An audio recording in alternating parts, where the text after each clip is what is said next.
That's happened over the week. Speaking of a lot that has happened over the week, Gor Mahia, Shabana, Tusker, they have decided, you know what, the title race is too much for us. Sisi tumekuita tutaki. And Kenya Police are taking advantage of it after registering a 1-0 win yesterday. Apart from that, we have seen Omanyala doing what he does best in United States of America. Kenyans are doing good, and South Africa have done what they are well known for. Sports Bonanza in Cairo after registering a 1-0 victory against Morocco, and currently they are the Under-20 Africa Cup of Nations. Welcome again. My name is Duncan Mutua, and this is Monday Blitz. And in the Monday Blitz, I'm not alone. I have a well-informed sports pundits. Speaking of sport pundits, we have Lawrence Omondi, a man who has traveled in in this world. Hali namna gani? Wacha nikuite scout. Nikuite scout. Ukiniita scout uniite coach, I think ina fit. Shughuli safi unapiga pale ligi. We are trying to push, tunapush vile tunaweza. Tunasukumana na vijana wa ligi ndogo, tunajaribu kuona venye wanaweza succeed. Na tumeona progress nyingi with some few players wenye wako national team wakiwa under 17 wakina Lukonde wakisign Spain, so ni shughuli imekuwa na product, so few are going like Luke wanaenda Levante, so me nasukuma as their coach and as their scout, so we see how they can develop in hizo countries wanasemanga zimesha develop in football like Spain, so tunasukuma but all in all I'm really happy to be back. It has been a long since nikuwe kwa show, so I'm pleased to be back. And then if you want an insight about Kevin Wangaya, then this is the man, the right man to ask some of the question. This is the right man to ask some of the question. Ken Kabedi, karibu. The last time we were together, tulikuwa tunaongea Kiswahili. Sasa hizi tunaongea Kizungu kidogo hapa na pale. Hali imekuwaje? Wasichana wanafanyaje? It has been a good season kwetu. The girls are performing well in the region. So I think now we are top 4 in the table. So we give thanks. At least finally they put face to Annette. Ulikuwa unamuona sana. A younger sister is our product actually. She used to play at Ligi Dogo, so yeah. Ligi Dogo. Annette, hali vipi? Niko poa, I am sitting with the legends. Leo nimekana legends, niko fiti, siwezi complain. Mimi I don't have coaching titles, mimi tu ni content creator and an analyst. Na weekend pia nimeona ukicheza ball pale Stima Club. How was it? Ni kama Kasande League. It was very nice. Pia unapata chance ya kuinteract na watu wenye wako in the sports industry. So I think for me that was my biggest highlight, kucheza tu ball na watu wenye wanapenda ball. Tunapenda ball. Speaking of interacting, you can also interact with us via our social media platform. Our WhatsApp number iko hapo chini. Unaweza tutumia ujumbe short message giving us your view of different matches that have already been played. Wewe unaonaje? Speaking of unaonaje, this week we also having Manchester United playing against Tottenham in the Europa League. And you know what Man United are saying? The last time Manchester City had a trophyless season, that season United went on to clinch a trophy. And the other side, Tottenham Hotspur coach Postecoglou is saying, I always win something in my second season. Nini kitafanyika on Wednesday. Anyway, let's start with the FKF Premier League. I started with mentioning Gor Mahia. I started also mentioning about Tusker and Tusker and Kenya Police. Not forgetting Shabana. Tore Bobo walikuwa wameamua hii yetu, lakini season kidogo ni kama imewapiga chenga. What is happening guys pale FKF? Sababu I was expecting Gor Mahia. A few weeks ago they were saying, you know, hii title itajidefend. Yeah. But ni kama imekataa. Tusker, we were also expecting Tusker kwa title race. Jana what happened was, let me say, unexpected. Karibu niseme pathetic, but then again, again we have seen teams ikipigwa hata 8. Yeah. What is happening, Ken? True, actually it was a bit saddening seeing Tusker lose the way they lost yesterday. And just like every other Kenyan football fan, you had expected either Gor or Tusker to lead. Considering the last 4 or 5 fixtures, Tusker had the easiest fixture among the top 4 teams. However, it has gone how it has gone. At the moment, Police only need 3 points to become the FKF 2024-2025 lead winners. So let's see what is going on, but it will not surprise me if Police bottle it, because again, even their last 3-4 matches, they are hot and cold. So let's see how it goes, considering they will have a tight 2 last matches. She's full of smiles, you know. Ni fan wa Kenya Police. Hali kuna nini? Nilikwambia tulikuwa show last week nikakwambia police are the ones who are going to get it. Tusker, I don't know. They are bottlers. I don't know. But I mean Bottlers United. So I think game ya jana it shaked I think a lot of things, because Tusker, if they won yesterday, they would be 3 points below Kenya Police. And considering the lineup of matches they have, for Kenya Police, we have 2 tough matches left. We are playing Gor Mahia and we are playing Shabana. So what is the probability that we lose both? Very high. So if Tusker were behind us, they would have clinched. Also, Gor Mahia having very 2 tough fixtures. They're playing us and they're playing AFC in the Mashemeji Derby. So for Tusker, it was supposed to be ilikuwa ikuwe rahisi. Mimi hata jana nilipost nikauliza kwani hao wamebet, because how do you explain a top team in the Premier League chasing for a number 1 finish being beaten 7-1 by Sofapaka tawako top 5. So, and even when we watched the game, the goals that were scored, hata ndio nilikuwa namuuliza hii game ilipotea wapi. It's not, if it is not the defense, goalkeeping, hizo balls zilifungwa, they were not, azikuwa tap-ins, they were not easy goals. So I think for Kenya Police, we just need to win 1 game, which me I'm betting on will be Shabana. So if we beat Shabana this weekend, hiyo tukienda kucheza Gor, itakuwa tu wanatupea nini? Inaitwaje? God of Honor. Let's listen to the Tusker's coach akituambia what happened during that game, sababu everyone is saying, you know, na kitu ilikuwa inaendelea yenye hatujui. Let's listen to the Tusker's coach.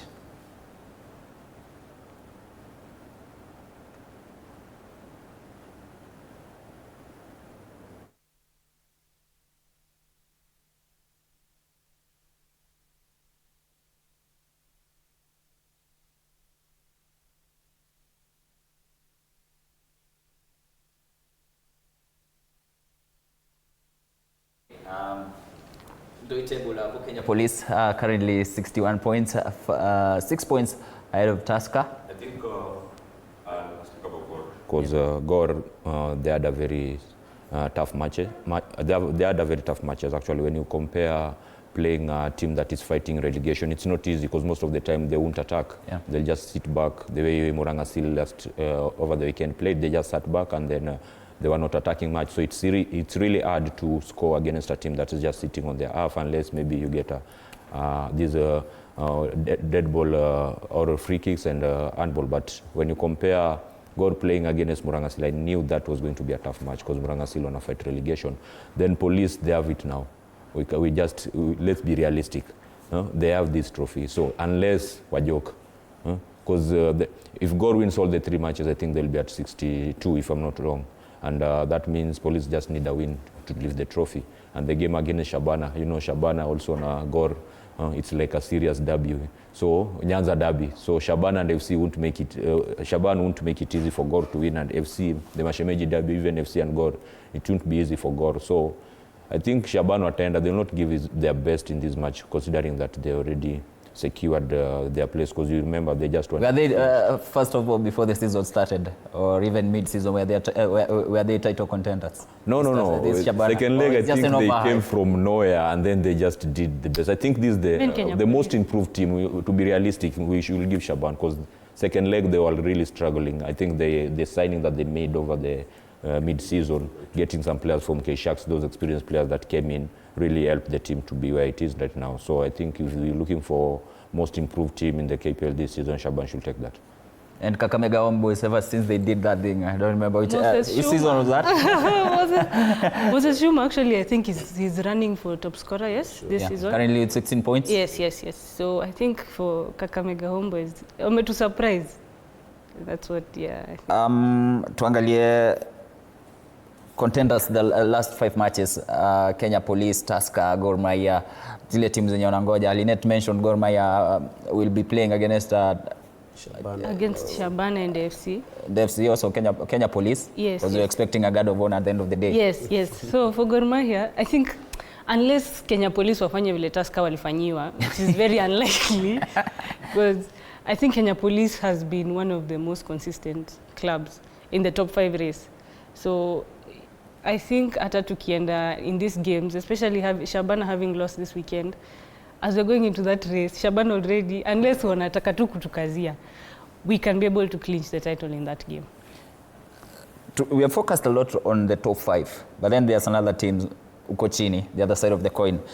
3 of them must go, 2 of them must go, and then the other one will have to play in the playoffs. Kitu yenye sijai kubaliana nayo. I mean, if you are in the relegation zone, you just have to go.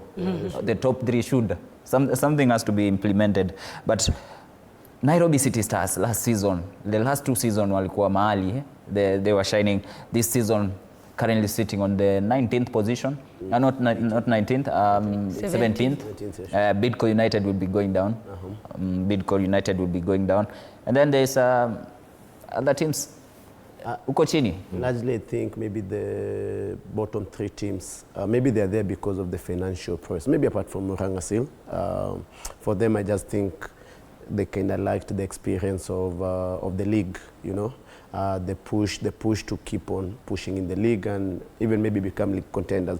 For City Star, we all know the challenge they're facing. It's a financial challenge. I think maybe in the beginning of the season, the club was on sale or something like that. So for them, the financial thing, Bidco, their budget was cut. So again, they also are on the same boat with City. So, but I expect to see City surviving. The last 2 matches they played well. They have 4 points in the last 2 matches. So I see them as surviving by a slight whisker. I think when Nairobi City Stars won against Gor, I saw some hopes in them because they really played well and they defended well to keep a lead. So when this is their last match when they I think they drew, yeah? Yeah, when they drew, it was really, really absurd because they only needed 2 wins after the Gors match for them to be safe. Because if you see, Poster is also not safe because he's at position 15 with 34 points. We are looking at Murang'a Seals with 33 and then Nairobi City Stars with 31. So that means the 2 teams on top of Nairobi City Stars, if they only lose the 2 matches, City Stars win the 2 matches, they're out of the relegation zone. And last season, we were comparing Murang'a Seals with Gor Mahia. A lot of hype we are trying. Sportpesa derby. But nowadays, they are down there. They are struggling. They might be going down. It's just the experience. You need to have some level of experience to handle and manage the league. But yet again, I think maybe the place that Murang'a Seal got it wrong is the coaching aspect. I think maybe they will have picked a coach who is a regular winner or is a serial winner or who understands the league. You cannot be new or they just joined the league the other year, and then you bring also a coach who is more like a debutant in the league as well. It gives the team lack of experience to handle that league. However, I wish they would have still be with Kingi. Kingi is one of the best coaches.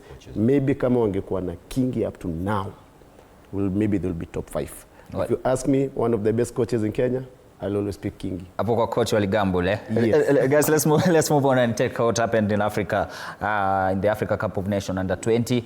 Our national team, that is the Rising Stars, did what they did.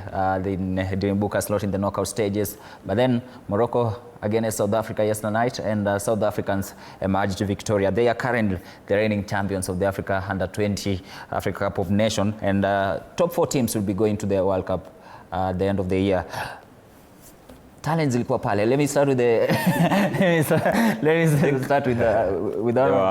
were good talents, really talent. We saw how Africans actually, when it comes to talent development, they're heading somewhere. If you look at Kenya, there we played. Personally, I was not expecting us to win the trophy, or I was not expecting us maybe to reach until the semi-final or the quarter-final, because this is our first time in the African Under-20, and the boys really did well because there are teams that have been there before. They have been competing. They know how it is. They know how tough it is. They know how to approach the matches. Because you see the way we were playing, we are really, really talented, but we struggle in terms of game management most of the time because we could score, but how do we defend the lead? So we got the chances, we converted the chances, we created chances, we scored classic goals, but when it comes to defending, that's where was the problem, and that's now where the experience with the tournament for those teams that have been there really comes out, because if you see the way Morocco played, and I think the other team. Even South Africa, they played that. South Africa actually played strong teams, the like of Nigeria, the likes of the Morocco, and they really did well. Why? Because they've been there over and over again, so they know how to handle the tournament. So when it comes to Kenya, this was a big step for the boys, and I think that team should be maintained because they really got talent. So what they need to do is just to get exposed to this tournament most of the time. I think every qualification, we need to qualify within 2 years, or another 2 years we'll reach the final. So the boys did well according to my expectations. And you've been so close with the likes of Wangai, and every Kenyan wants to know maybe any progress so far? Yeah, I think Wangai really showed a lot. There's a lot of teams that are interested in him right now, which it's very confidential, we can't expose now, but his development has been good. I think Annette also has played with him at some moment in League Dog. His development has been good, and since under-9 he has been outstanding. So it's not something new for us, because he's someone who has been in Kenya for a very long time, and I think he has origin from Uganda, so you expect to, that talent where it comes from. But his development has been tough. The coaches at League Dog, the coaches were at K-Sharks, the coaches at Albania, the coaches at Spain, those who have he has really traveled a lot and has really experienced that development in different stages of this football world. So he's outstanding because of actually those guys he has passed through. He has passed through a lot of coaches, not only League Dog, but even outside. I think he's one of the players who last year when he was in Albania, he was still young, under 18, but he was playing the senior team, and I think he got man of the match a lot of time for the Albanian, for the Apollonia. So he's someone who the Kenyan as a whole, we have been looking for that number 10, and we have him right now. So the best thing is how do we breed him, and we breed the rest, because even if you see the national team, the Harambee Stars, what you are lacking is a very creative number 10. Once we get that, Olunga can be scoring the way he's scoring, where he's scoring in this league that he's playing in Spain. So if we just get a complete number 10 who is creative, and if we can mold Wangai and the rest of those under 20 who are there to be the best, then we are comfortable with the national team Harambee Stars. And Miss Washira here was playing in the league ndogo akamwa choka. Ulichoka mapema? Si hivyo. Na si injury, sababu every player It was injury. It was injury. Yeah. But as well, I mean, football kuna watu wake pia as well. So inafikanga a point. And then also, you know, growing up watching Wangaya play, watching some of the best players in this under 20 play, kuna mali unaonanga I miss hapo. But now when you look at that under 20 squad, what you realize is that the group stage you are in, all those teams have gotten to the quarterfinals. Those apart from Tunisia, they're going to the World Cup. So what does that say about the group you are in? Inamaanisha huko kulikuwa kumoto. So for us to go, hizo games zote tungeshinda. Against Morocco, we just slipped, as Lauren said. Game management. How do you go into a game you start and you lose? You start winning. So if we came up against teams like Morocco and Nigeria and we competed and we were still strong, it means that the team we have for our first season, the team we have is very good. So despite losing, next time when we come back, we have the experience. Well, unfortunately, we'll have lost most of the squad due to watakuwa progressed to under 23. Yeah. But it's very encouraging for actually to see South Africa go on and win it with Morocco in the semi-finals. It means that we are good. And even sometimes even better than most of the teams that were there. Because kama Tanzania hakupika hata point moja. Yeah, sure. So, yes. No one would have predicted that at the end of the day South African would be victorious. So sababu kuuliza mtu, someone would mention the likes of Nigeria, the likes of Morocco, and the likes of Morocco. But first before I come to you, wacha tusikize the fans kwanza, alafu tutasikiza makocha. Wacha tusikize mafans, je, walikuwaje wakiongelea kuhusu South Africa lifting the trophy. I'm very happy. I'm very happy, including my brother here. He's been stopping me. Yes! Yes! We are champions! Zanzi!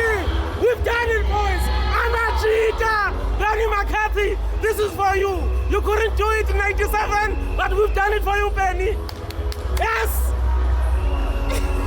Nakupenda Kenya! Strongest team right now, and our future is bright, and we are going to the World Cup. We are ready. Yes. Solidarity.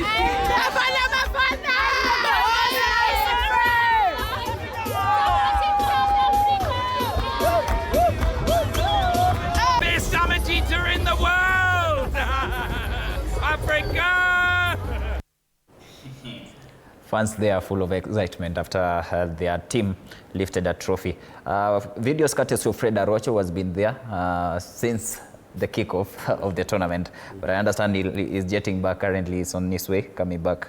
Anyway, let's listen to the two coaches. Je, kuna nini? After the game, when we win the game is difficult, and when we lose, it's impossible. No, but I think we missed the goal, only the goal today, no? Players, the technical team, and everybody at home who has been supporting us. It makes it easy sometimes when you get support. It was not an easy journey, starting from the first games in the group stages. You can even see the margins of the results. It's 1-0, 1-0, but thanks God, we're able to go through all the journey until we came to the final, and we ended up winning the final. What a difficult game, honestly. Yeah, much as we told the boys to say, it's not going to be an easy game. They also saw it themselves. But we always stick to what we can do best and making sure that we don't concede. Mostly if you don't concede in a tournament, chances are you get one goal, you score, then you win the game. But it was a tough game, but a good game for the people to watch and also for our continent. The two coaches, they are giving their post-match interview. South African coach and then a Moroccan coach. I could see the Moroccan players, the way they were frustrated. In South Africa, lakini Bafana, and then their fans pia, the reaction from the fans, though the tournament didn't have those venye tunge expect kama ingekuwa Kenya. I would have expected a lot of fans to turn up to support their teams. Lakini I think the under-20? I think there was less expectation of South Africa winning the AFCON, the under-20 AFCON, but congratulations to them. And as Coach Lawrence and Annette have said, my biggest question will be, as Kenya, what are we going to do to be there again? I will not be one to bank on the current squad to be with. Annette has just said a large number of this squad will not be here the next time. So my biggest request will be maybe to the federation and the government as a whole to find a way to replicate such performance, or rather such events, such occurrences, so that we can have an under-20 and under-17. And the best thing, Danko, if you see the teams that have won, check in their affairs in their country, they have under-20 leagues. If you see the teams that are seasonal in that AFCON, they have under-20 leagues, they have under-17 leagues. So my thinking would be for us to be seasonal participants in that AFCON, we need to have leagues. Let's give our players optimum minutes, because if Wangaya even, let's say, plays for, like now Kairuki is playing for KCB, example, he might not get optimum minutes, but if he's in an under-20 league, a player gets optimum minutes. So we went to that AFCON with our 3,000 hours, and we find people who have 10,000 hours. So automatically, it is not a match for us. All right. Tukisonga tu mbio mbio, Crystal Palace winning their major trophy. Amevaa jezi ya Man City. It says a lot about her. Anyway, she's a big fan of Manchester City. I was asking her, 2009 ulikuwa wapi? Among those guys. Walitoroka mahali, ndio? Lakini acha nianze na a quick one on Crystal Palace winning the FA Cup. I think for me, as a Man City fan, I was very disappointed because we had a penalty and it was saved. And that penalty, in my opinion, ingepigwa na Haaland, there's a high opportunity that tungefunga. So for me, that really pained me. And the goal that was scored was on a counter. Yani, it was a pass, then Eze akapata ball. And that was it. And it was scored so early in the match. I thought maybe we have like 60 or 50 minutes to equalize. We're going to get it. But over and over, ball inatoka. Even if you look at our chances. Anyway, me, I'm just frustrated. We've never gone a season without a trophy, but nikuwa na support police. Europa League for Crystal Palace. Ndio hii imekuja. Yeah, and congratulations to them. I don't know any fan who is a Crystal Palace fan. I don't know. Walikuwa huko wamekaza. Those are fans on loan. Those are fans on loan. Oh, Crystal Palace fans on loan. Professional hate watchers, please. But it was a good game. As I was happy seeing City lose the cup. At least wacha pia wakuwe na test ya kutobeba kikombe. Of course Arsenal wamezoea, but let them have that taste. And when walipoteza United fans walisema hii season hii Tunaongoja Wednesday. Tuko mbali. We can't wait for Wednesday. Kuna ule mwenye asemanga I'm ready for Tuesday, so I'm ready for Wednesday also. So I think for Crystal Palace, since its formation in 1861, this is the major trophy that they have won. So imagine reaching FKF, and I think 3 times since its formation. I think they lost, I think, once against Man City. So this one was the second time they are meeting Man City, and they won the match. Since the beginning of FA Cup, we have seen Eze scoring classic goals, not just goals, like Abanga goals. So Man City going to this match, they will be very careful about Eze being in the field, but they possess the way they do, and then one quick transition and the game is done. So Crystal Palace deserves this, and I think it was it's a celebration worth it, because imagine since the formation, and then this is the major competition, you are going Europa Cup, it's really good for them. So they're really happy. I'm happy for Crystal Palace, especially winning against the noisy neighbors. The noisy neighbors. And I don't think Eze will be around in the next season, because some clubs pia wanamwangalia sana. Anyway, speaking of some clubs wanamwangalia sana, let's check at the EPL Champions League race. The title has already gone, but then Arsenal wamequalify to the Champions League. So how many slots remaining? 3 more slots remaining. English Premier League, Chelsea are there, Manchester City are there, Nottingham Forest, Aston Villa, Newcastle, kila mtu anataka kuingia Champions League. But then again, out of the 5 teams, only 3 slots. Yeah, it is tight. If you check, I think number 3, 4, 5, I think they have 66 points. It's quite a tight race. And let me say what tunapenda kusema pale mtaa. Kila mtu ashinde game yake, meza itajipanga. Hilo unatulia tu. Kutulia tu. Because 5 slots for Champions League, and then of course EPL will have 6 teams automatically because of the Europa as well. But in terms of the merit ending of the league, my only wish is the Blues maybe not to be top 5. The Blues, the Chelsea. Why are you doing this? Do the gang. I think Arsenal yesterday really helped us as Man City, because Newcastle dropped points yesterday. Yeah, sure. So Man City with a game in hand, and we're playing Bournemouth tomorrow, it means that there's a possibility we'll reclaim that number 3 spot. Yeah, sure. Chelsea also won against Manchester United, so hapo bado kuna tashwishwi. But for me, I think the teams that are going, the 3 spots, considering now for Europa, Crystal Palace has taken 1 spot. So the teams that are going to Europe are only 6. So for me, I think it's going to be Man City. Chelsea also put a very good show against Man U, so they will be in that spot. Then now for the rest, they can fight. Wakitaka wafanye. United hawako pale, but then again, hopefully tutakuwa by Wednesday. Speaking of Wednesday, tuangalie Europa League. All set for Europa League finals. Coach amesema, you know, I always win in my second season, and the other side, United fans are saying, you know, sisi tunafanya hivi. The last time with City walikosa title, we went on and tukashinda. But then also we saw that with the Arsenal fans saying, you know, the last every time a English Premier League team inashinda Champions League. But then again, as much as I'm a Manchester fan, that game is a 50-50 thing.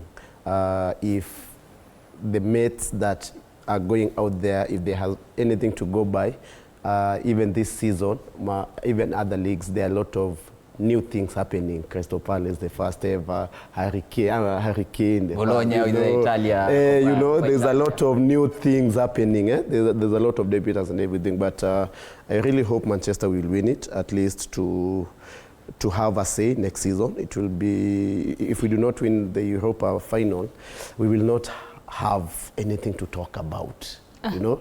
I think every football fan is against United.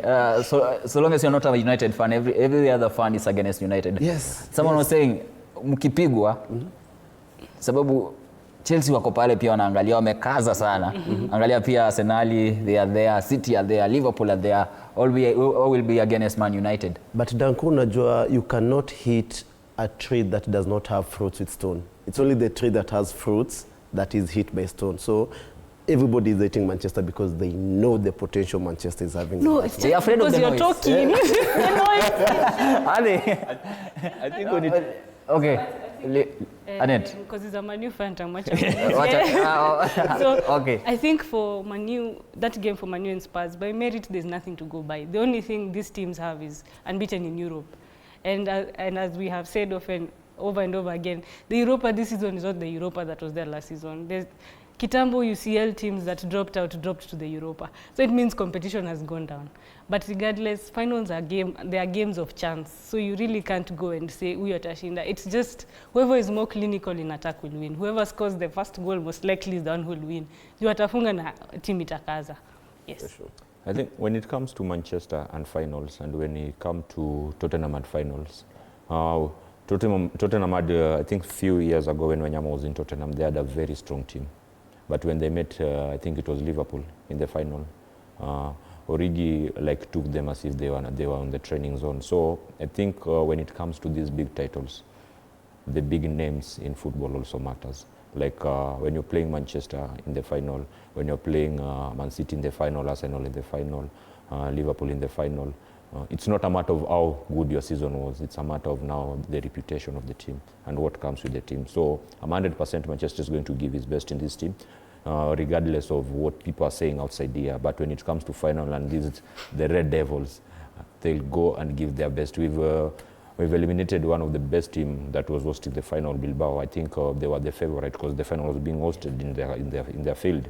So you see, when you're playing such team and you become very outstanding, and then you meet teams like Tottenham who are not used to the pressure in the final matches, it's really easy for Manchester because the name Manchester really, first of all, it motivates player because every player really his dream is to either to play for Manchester, Arsenal, Chelsea, Real Madrid, Barcelona. You understand? No one, even if you just go randomly and you ask a kid, which team do you want to play for? He'll say the big teams. There's no moment he'll say, I want to play for Tottenham. So those big names matters when it's come to these final matches. So I'm 100% Manchester is going to play for the name first of all, and then for the Champions League spot.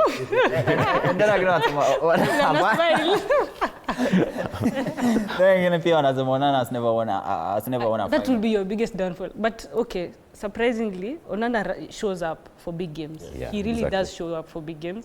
But pressure yenye iko currently, we don't hate Man U because they're a bad team. We just hate them because of how much talking they're doing. So that's why we are standing away. We're all like, in this game on Wednesday, it will be the world against Manchester United. So please make sure we win. Otherwise, I don't know where you will go.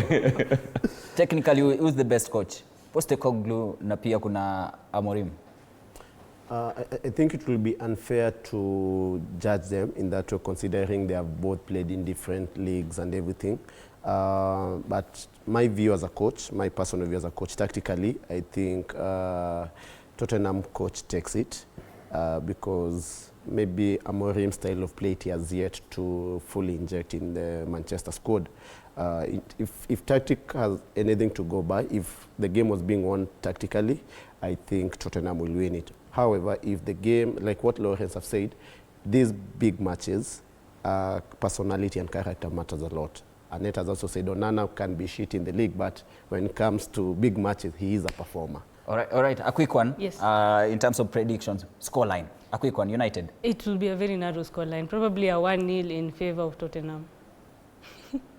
Scoreline. I'll go with that 2-1 in favor of Manchester United.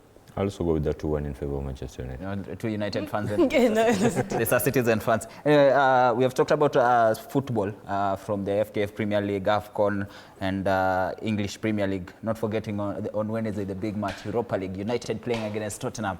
And then there's another big tournament going on in Africa. Apart from AFCON, we are done with AFCON. But then this Basketball African League, and our representative, that is the Nairobi City Thunder. The Thunder is not striking anymore because they are seeing bad things, they usually say. Wanaona vitu. They are seeing bad things. They fall against APR Rwanda, and then registering another loss against Al Ahly Tripoli.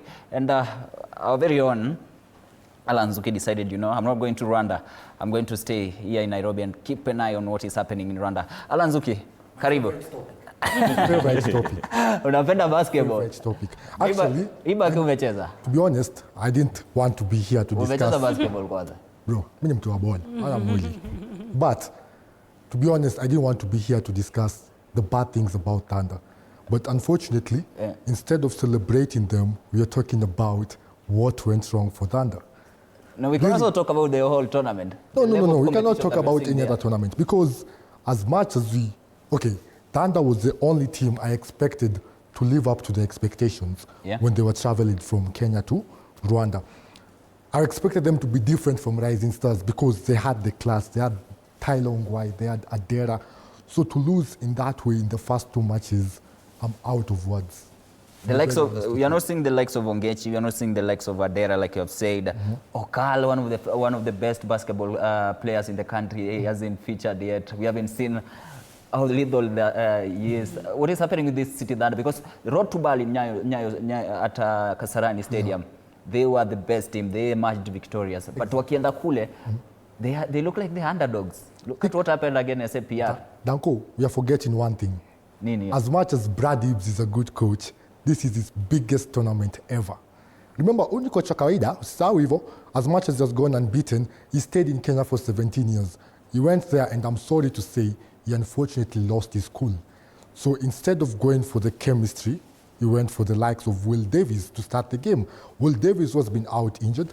He went for the likes of this Quat, all the way from the NBA Elevate Academy. Surely, do you want to tell me a 19-year-old can be better than Ariel Okal? Ariel Okal has been the face of Kenyan basketball for the past 15 years. 8 different titles in different countries. So when do you tell me you can bench Okal and put for me a 19-year-old center against Al Ahly Tripoli? But reports has it that Okal might be having an injury. I had that, but do you really believe those reports? No. Speaking about we have a coach here. They know how to do PR. He's a coach. Kabezi, how many times have you said a player is injured so as to avoid controversy from the fans? Me or what? Yeah, you as a coach. Personally, I've never, because we work with the Lina squad. However, there's some truth in what you're saying. It happens that at times teams say a player has injury to avoid backlash from their fans. And quite curious, Duncan. Okay. Quite curious. I want to engage Washira on this. Washira, I know how much you've been watching Thunder. You know, she texts me, she's like, bro, Tom, you ball. Karibu Wednesday. Bro, Na Friday. Karibu nimpeleke Thunder kwenye game. So I'm asking, Washira, what did you make of this team? I think personally, after I played basketball in high school, and I know the basketball is a very, it's an aggressive sport. You lose concentration for 1 minute, you're spaced. So especially the game that really pissed me off. You see, for commentators to say, this team actually going to make 100 points. Wanja mtu anasema against your team, they're going to make 100 points. So for the game against Al Ahly, they lost concentration, so many intercepts. Mtu anapass ball, intercept bow. There were so many lapses of concentration, game management. For the game against APR Rwanda, you were leading. So to lead and then all of a sudden we drop back. Yes, I get it, it's our first tournament and we are coming in as underdogs, as debutants, but Thunder needed to do better. Unfortunately, Thunder needed to do better than what he did. And then this is for the 2 of you guys, the 4 of you guys. You look at Thunder, the way they play here in the country, pale Nyayo Stadium. They are in the certain level, pale juu kabisa. Unaona, this is the best team in Africa. This is the best team that kama ni mara yako kwenda kuona basketball, you can see full of talent. These guys are not playing the NBA, or these guys are not playing one of the best leagues in the world. But then the level of competition, they are playing against, let me say this, Strathmore. Those are scholars. They are playing against Kenyatta University. Those are scholars. Nairobi University scholars. Equity. Mention any other team. Okay. Your team over Duncan, the Rongai. I think you forget. The level of competition in the country. We should also invest in other teams. Sure. Ni kama kuleta Barcelona iko True. I think you have some point, because at the end of the day, the teams that they're competing with in Rwanda, they are strong teams, stronger teams than the opponents that Dana normally meet in the Kenyan league, you know. So maybe that could also be a challenge to invest more in our league, in other teams, to uplift our league, to make it competitive. I think at that level. When you're preparing for a competition, I think when you're going, you know the quality of the team you're going to face. The best thing is to play the friendly match against stronger teams. So, like say, Thunder playing against Strathmore, they'll automatically win. As a coach, you won't see what to improve on. You'll think you have the best team. So I think, just like Coach has said, when you're preparing for this competition, you need to see more negatives in your team so that you can implement them before the real competition. So when you're meeting these friendly matches, I think getting stronger teams going outside there, like the way we see our Rising Starlet, the under-20 Rising Starlet does most of the time. They play strong teams. It's easy for you as a coach to see where the gap is and implement it before. Then why didn't you see the gap with Rising Stars? Tulicheza friendly tano, tukaenda tukapigwa game zote. Also, But also, if you look at Road to Bal, yes? Road to Bal was not against weak teams. And if you're looking at Road to Bal as a way of preparation, we did win. But since then... It's okay, it is okay. How many top teams has Thunder played against? Umoja and KPA. The only the Premier League. But listen, hear me out, Duncan. On paper, I think with the help of my director, she can show you the top performance of the City Thunder versus Al Ahly Tripoli. If you look at that tournament, that game specifically, the top performers are mainly Kenyans, Adera and Tyler, and also you see, who by the way also prayed for us to the road to BAL. But you're forgetting one thing. On paper, we are equally good as Al Ahly Tripoli or even APR. Because let me tell you, you cannot tell me a score that has Tyler Ongwai in the starting lineup, a score that has Usi in the starting lineup, or even Will Smith, a G League graduate. You can't tell me that squad is not good on paper to go head-to-head against these teams. Because I am telling you, Al Ahly Tripoli, Barbosi, there are no other good players in that team. So I don't think there's any player better than Tyler Ongwai in that conference. So it's a matter of the coach. On paper, he gives this guy... Is he gambling with the squad? Listen, I texted you. I know I texted you. I told you, what is this guy called Evans Ganapamo doing on the court? Don't get me wrong, he's very good. He has played the BAL before. He's actually averaged 16.7 points for Cape Town. Yeah. But if you give Ken Washira those minutes, you want to tell me Washira can't... Who was the best shooter in the Road to Bal? Washira. Nowadays, he's sitting on the bench. Sitting on the bench. Until game crack ndo ukuje. Ogechi?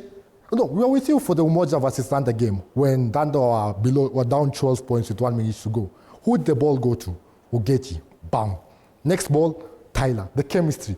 He shot it from Mogadishu. Boom. Mogadishu to where? In short, it all came down to Coach Brad Ibbs. Okay. I feel like his decision making has been below par. His substitution has been below par. He forgot that the foundation of Thunder is the team chemistry. And he went for the big names, and he forgot the Aderas, he forgot the Washiras, he forgot the Okals. And a big blow, you might not know this, Fidel Okoth. Injured, not part of the team, very big blow to Thunder. Alan, I want you to talk about the kind of players that he signed, the kind of players that we had during the Road to Bal, or rather Thunder had during the Road to Bal, and the current team. Which one do you think is the strongest? And I understand there are few other matches. There's still a chance of qualifying to Bal. We actually have a very big chance of qualifying. You know why?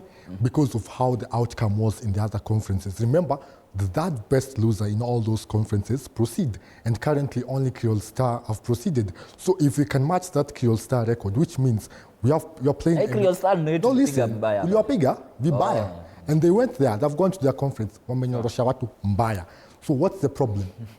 On paper tuko sawa, but sasa we forget Brad Ibbs kama tu sisi. Anafika huko, anakuwa nani? Salim Babu. Usiguze Salim Babu. I beg your pardon. Usiguze Salim Babu. Bal, tukivutia tu Thunder pia. The level PR, Al Ahly Tripoli, zile timu zingine, Kenya tunafaa tufanye nini? Sababu KPA have been trying to be in that level because in terms of finances, for me I think they have that wako na hiyo strength when they are the best players in Africa, the best players in the world to come and play in our league. Why are we having just the under being invested? I think Kaberi mentioned that, you have to grow our league. And to grow our league, we need to attract investment. You see the way Nairobi City Thunder, the way Twende did with Nairobi City Thunder, the way people are doing it to Umoja right now. Equity is rebuilding. KPA is paying better players now. Like when Alipama player wako like, are they pros though? Your Thunder lazima tupi. Are they pro? They're good. They're playing professional. They've taken Kenyan players from the city. People want to play home. So if you can establish people to come and play home. Albert Odero tulimtoa wapi? Tulimtoa huko majuu. Odero doesn't even know 5 Kiswahili words, but he plays for Thunder. And he's a Kenyan, but he was playing abroad. So if you can, Kenyan, but doesn't know how to speak in Swahili. Yeah, because he was brought up abroad. So if you can bring those players abroad to come and feel safe at home, okay, Kenyan basketball will grow. Because ball is growing. If you look at YouTube during games za Kenya, unapata hapo kwa comments watu wamejaa ngori. You find Derito is like, I don't like this guy. You find another guy called, I don't know, from Busia. Usually I expect fans to have that banter. Exactly. Anyway, what does that mean to the national team? This is Thunder, and they have done what they have done. A few players from the Thunder will be playing in the national team, or rather they are part of the national team setup. What does that mean to the national team? The national team is Thunder. 8 of the players in Thunder start play for the national team. Then there's no development. It means a big improvement. Is it? Yeah, no. I think just like what I've said some few minutes ago, to make the league competitive will also give us as a country a strong national team. When he says Thunder has 8 players in the national team, it's a good thing and a scary thing at the same time. It's a good thing in terms of chemistry, and it's scary in terms of lack of tough competition to be part of the national team. So if the 8 players were part of Thunder from a very, very competitive league, it's a blessing. But if they're from Thunder because the league is more of like a farmers league, then it's scary. Anyway, we have less than 5. We have less than 2 minutes. Let me start with that. Let me start with Wachira. Quick one. Yes. Your final comments. Regarding Man U better win on Wednesday. Otherwise, we will be here next week, Monday, to talk about it. Everything. Mine is just a quick one, again, to the government and to all the federations. For us to perform well in all these international competitions, we have to create our foundation strong, have junior leagues from all age, maybe from the under 15 going upward. So our triangle development, or rather the pyramid scheme for us, it's not there yet. The pyramid is not there yet as it should be. So even for Thunder maybe to win it, even for maybe Rising Stars, Harambee, chess, whichever, any sport, the foundation has to be there. It is something that the government and all federation should be intentional in it. Mine is just as simple as before the league started, we've seen the project that Kenya Police was trying to do. I think they copied more a lot from Gor Mahia, getting the best players from Gor Mahia who were gone, and now they have the quality. If you compare the team that really promoted the police and the team that currently is in police, there's more quality in Kenya Police than the other teams. So I think when it comes to football, you really need to invest, put a lot of money the way police have done, and they really deserve to get the title. So congratulations for a long-term project that police has been doing, and hopefully I think by next weekend they'll emerge the leaders and the winners of the KPL. Alan, you're doing a great job following up on what is happening in Rwanda. Nikienda huko nyuma kidogo nitaongea vizuri. Kidogo upige. See you in Rwanda this week. Anyway, what should we expect?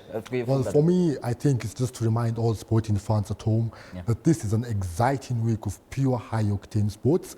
Remember, it's not only the Premier League coming to a conclusion. We have the Europa League final. We also have the NBA this morning. OKC Thunder have made it to the conference finals for the first time in a very long time. So I just want to remind our viewers at home to keep it tuned, TV47, and also all our social media platforms. We are going to be giving you the best there is in sports. And thank you so much. Hassan Arani watching from Esamba Nyamira. Top 5 is getting hotter.